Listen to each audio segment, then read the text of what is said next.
কিছু দিলে তুমি খাইবা, ওই নেতারও যিনি দেয় তিনি হচ্ছেন আমার আল্লাহ।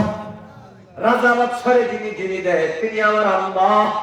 এই দুনিয়ায় সুতরাং রিস্কের পিছনে ঘুরো না, রাজ্জাককে খুশি করার জন্য একটু আল্লাহর ভয় ভীতি অন্তরে নিয়ে জীবনটা পরিচালনা করো।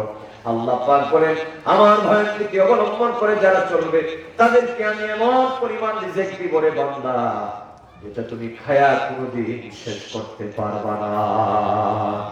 আর তৃতীয় নম্বর, ওমাইয়া তাওয়াক্কাল আলাল্লাহি ফাহুয়া হাসবুহ।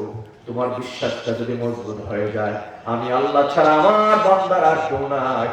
ও যুবককে শুনে যাও, যুবককে শুনে যাও, আমার আল্লাহ বলে, বান্দারে তোমার ভিতরে যদি এই ভয় এবং এই আশা যদি জাগ্রত হয়ে যায়, আমি আল্লাহর প্রতি যদি মুতাওয়াক্কিল হয়ে যাও, আর আমার বান্দার দিলের ভিতরে যদি এই ধারণা জন্মে যায় আমার আল্লাহ ছাড়া আমার আর কেউ নাই, এই কথা যদি আমার বান্দার ভিতরে দিলের ভিতরে যদি জাগ্রত হয়ে যায়, আমার আল্লাহ বলে ফাহুয়া হাসবুহ, আমি আল্লাহ ওই মুতাওয়াক্কিল বান্দার জন্য যথেষ্ট হয়ে যায়। আল্লাহু আকবার, আল্লাহু আকবার।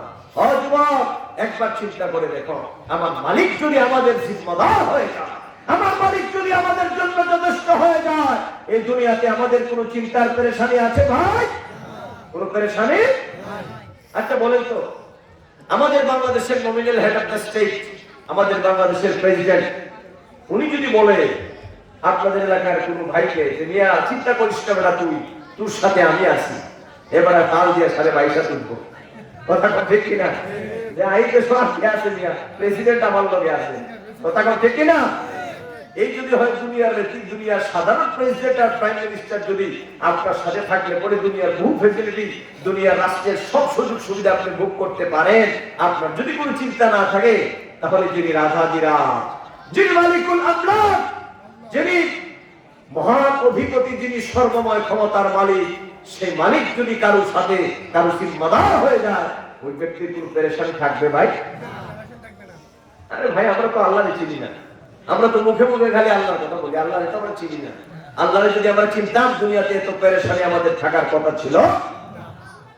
আর প্রকৃতপক্ষে যদি আমরা আল্লাহকে চিনতাম, আল্লাহকে মানতাম, ঈমানের দাবিতে যদি আমরা মজবুত থাকতাম, তাহলে কোনো কাফের বেঈমান মুসলমানদের উপরে বৃদ্ধাঙ্গুলি প্রদর্শন করতে পারত না। কথা বলো ঠিক কিনা?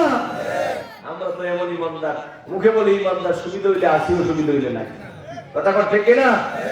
সুবিধা হইলে আসি, অসুবিধা হইলে নাই। ইমাম সাহেব মসজিদে আযান দেয়, ফজরের ওয়াক্তে দেখা যায় কাতার, আমরা তো এমন ইমানদার। কথা ঠিক কিনা?